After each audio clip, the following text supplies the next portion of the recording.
PK channel potha minisi kaminasi miyeng tabiri ba koi kodi makpo adongi marup kamesor mangangna ngasi su adumak taramna uksari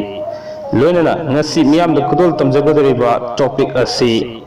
nupa amadi nupi gi rasi singda khenaba kari kari leri habado miyam da kudol tamjage miyeng taminasi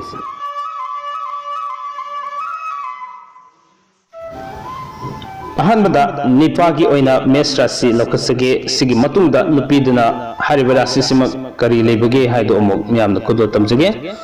हौजिक मेष राशि दा Nipah की ओइना पुक्सेल तथक तयांगी मसक मंगाल लेगनी थमोई सेंगनी अकी अमौ अमदी खाम सिंगबा पामी वा यामना ngangi lakngam sangamde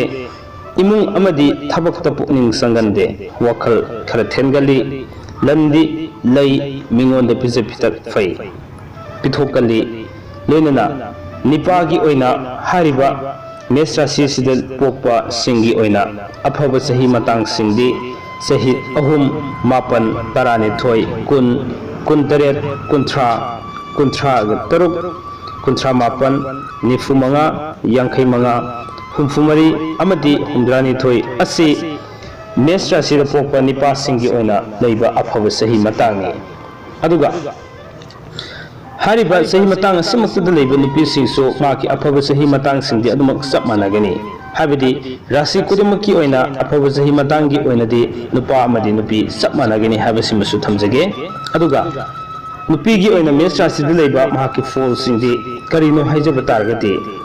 थौजाल Hibi ओइ मतिक मंगाल लेगनी थबक है सिंगी सओं सदा फजई मपुरोइबना लूना तवी लाई गुरु अहल लमंद नलोई नापल खरदि सेली काम सो अदुमक पांगनी खजिक्तंग दा पेथोक कल्ले हारिबसिना नुपी गी राशि फोलनी असुमना नुपा अमदि नुपी गी राशि फोलदा सब मानब राशि फोल सिदा असुमना नुपा अमदि नुपी दा खेनबा लैगनी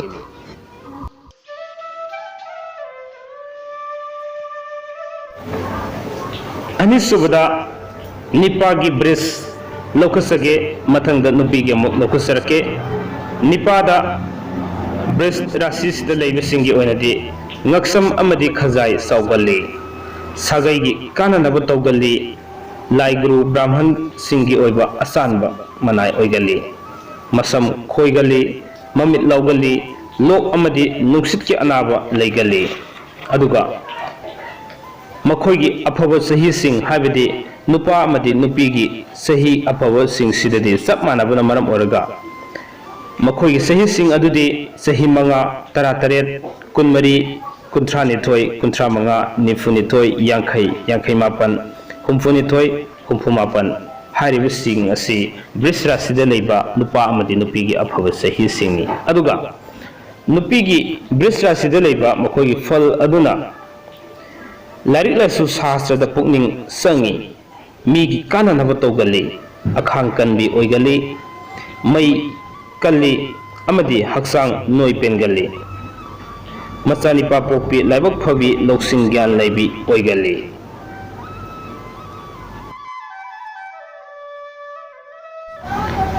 अहुम सुबदा मिथुन पाइकसगे अहनबद निपागे मिथुन राशि दा लैबा निपा सिंगी ओइना पुक्सेल तप्पी अथोइब ओइगली खोंजेल मेंगली अतोपगी काननबा तौगली पंडित ओइगली मफी मरोल मोदकली लोक नुसित सेंगली इसै नोमाइना सिंगबा पांगली लोनना अफब सही मतंग हाबिदि राशि सिदा लेरिबा मिथुन राशि सिदा लेरिबा नुपा अमदि नुपीगी सब मानबा अफब सही मतंग सिंग सही मंगा निपान तरा मंगा कुलहुमदोय कुंतरुक कुंथ्राहुमदोय निफुमाथोय निफुमरी यांखै माथोय यांखै मापन हुमफुनिथोय हुमफुमापन हारिबा सिंग असि मिथुन राशि दा लैबा नुपा अमदि नुपीगी अफबा सही मतंग सिंगनि अदुगा हारिबा राशि सिमकदा लैबा नुपी सिंगी फॉल अमुक खुदोल तमजरके काम पांगली लोकसिंग सिंगली हक्सांगी फिबम मूर्ति फजै मीन इकाई खुमनगली लोनना लन थुम सेंबी महै मसिंग पुनिंग संबी इसै नोमाई कला विद्या हैगनबी अदुगुंबा नुपी ओइगली लोनना मपुरोइबनसु अदमक लून तोबी ओइ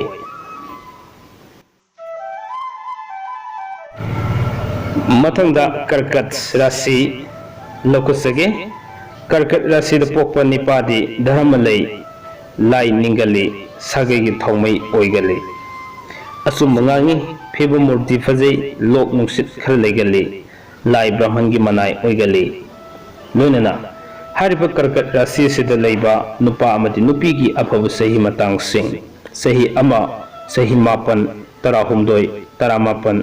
कुंतरेत कुंथ्रा माथोय कुंथ्रा तरुक निफु मापन हुमफु हुमदोय हुमफु तरेत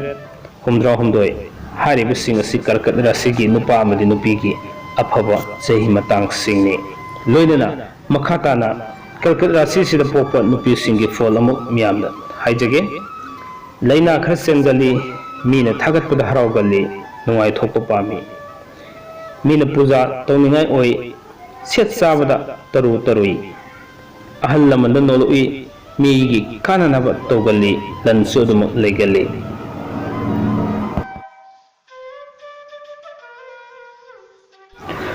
मथंगा सिंह राशि लौखसगे सिंह राशि पोप निपादी सांगा पांगली सौगली चिंगमान लमन चिंग चकली लमतु सथोप पामी मरुप तिखर वाटखनी अदुगा ममित ngangali ठीक था फै अयाम नुपी सिंह सेवा तौई अमसुंग पंडित ओइगली हारिबा सिंह राशि सिद पोपा नुपा अमदि नुपी की अफब सही मतंग सिंह सही अमा सही मापन तरामाथोय तरामापन कुंतरेत कुनमापन कुंथ्रा तरेत निफु मंगा निफु तरेत हुमफु हुमदोय हुमफु मंगा अमदि हुमद्रा मरी हारिबा सिंह असिनी अदुगा राशि सिमुक्तदा हाइबदि सिंह राशि सिदा पोपा नुपी सिंह दी सांगा पामी लौसिंग सिंगी सओंग सदा फजै मतिक मंगा लई लाइबक फबी ओय आराम खरांगली थबक तपुनिंग संगी अदुबु खरदि सावगली थौजाल हाइबिदि ओइगनी कन्या कन्या राशि पोप निपा सिंह दी लमसत सजत फजै लारिक लासु लेंब पामी कवि ओइगली मीन इकाई खुमनै लन तुम लई मी बुंगापी हैब ओय धर्म लई मित की अनाब खर लेगली अमसुंग लाई गुरु सिंह की काननब तौई अफब सही मतंग सिंह हाइबदि नुपा अमदि नुपी की सही मतंग सिंह सही मंगा निपान तरा मंगा कुन मंगा निफुमाथोय निफुमरी यांखै मरी यांखै मापन हुमफुनिथोय हुमफुमापन हारिब सिंह असि नुपा अमदि नुपी की ओइना कन्या राशि द लेबा अफब सही मतंग सिंह नि अदुगा हारिबा कन्या राशि सिद पोप नुपी सिंह गिना येकनबु बुंगंबी ओय लैना खरसेनगली है सिंगी ngakpi haibi oy तसेंगी अदुगा लमचत फजबी ओय सा सन चिंग मखोंग मरी पान में जीबबु लून सान तौबी ओयगली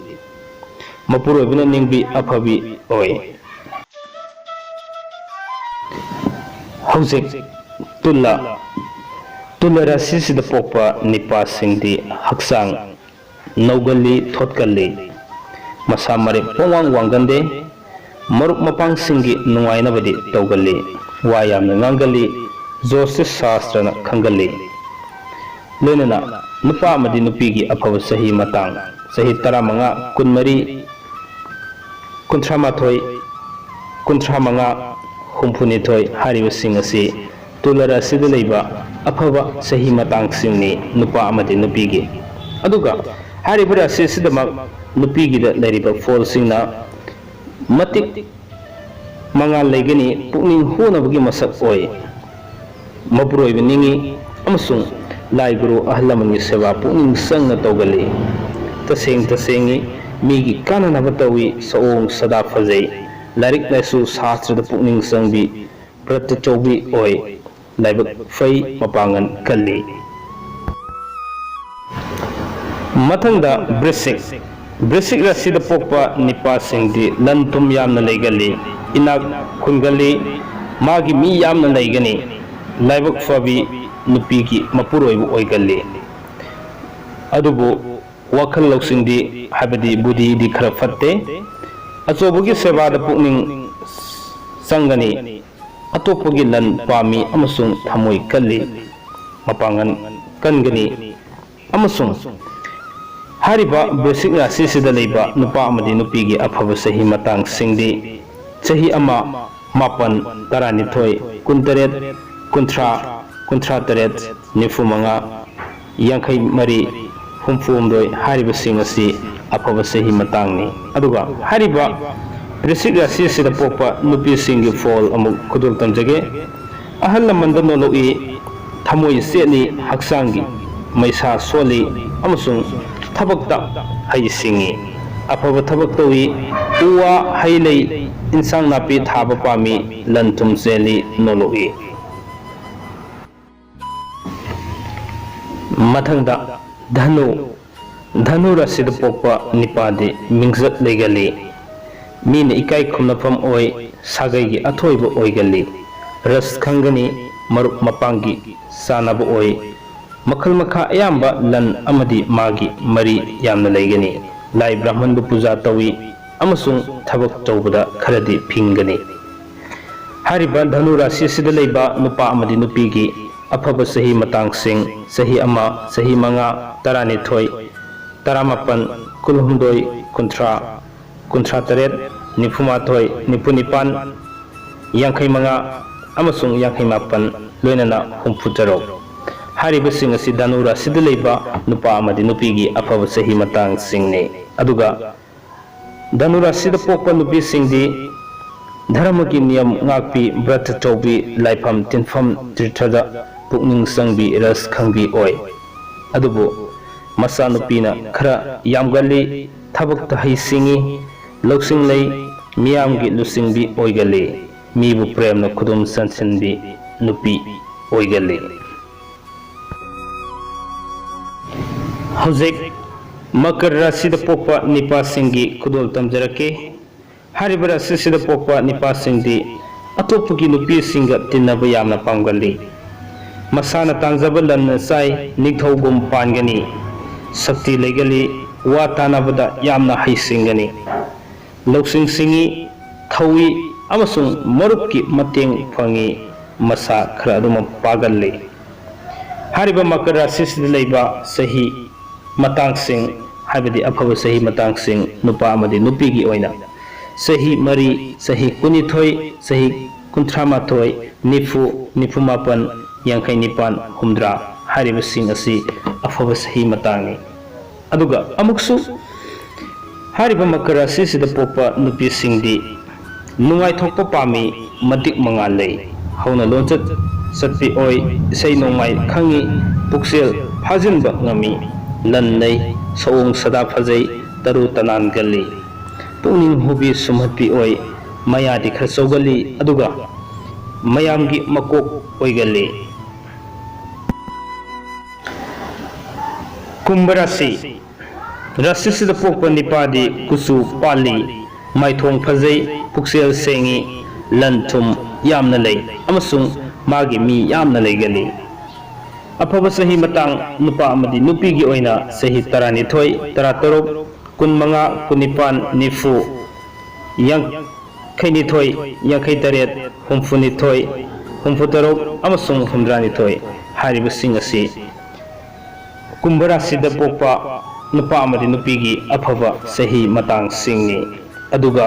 हारिबा राशि सिदा पोकपा नुपी सिंगी ओइना पुकनिंग हुबी सुमहपी ओय सौंग सदा फजै माइथोंग फजै वखलदी फक्सिनगली तनगली मसानिपा लेगली लन लई थौजाल है मीना इकाई खुमनै अरोइबदा मीन राशि लखुसगे मीन राशि पोकपा निपादी मागी मी यामना लई नुंगाई थोकली नुपा नुपी तिन्नबा पामी मी यामना इकाई खुमनफम ओय अमसुंग पंडित ओय मसम खरब फगली हारिबा मीन राशि सिदा पोकपा नुपा अमदी नुपीगी अफब सही मतंग सिंग सही अहुम तरुक तरामरी कुनमाथोय कुनमरी कुंथ्रानिथोय कुंथ्रा तरुक निफुमाथोय निफुनिपान अमसुंग यांखै माथोय हारिबा सिंग असि अफब सही मतंग सिंगनी अदुगा हारिबा मीन राशि सिदा पोकपा नुपी सिंगदी इसै नोंमाई कलादा हई सिंगली इकाई थेबी ओइगली लौसिंगदे लेगनी हक्सांगी सोंग सदा फजगली मरुप मपांगी सानबी ओइगली धर्मद पुनिंग संगी अफबी ओइ महै मसिंग पुनिंग संगी मीगी काननब तवी लंथुम सेनबी ओइ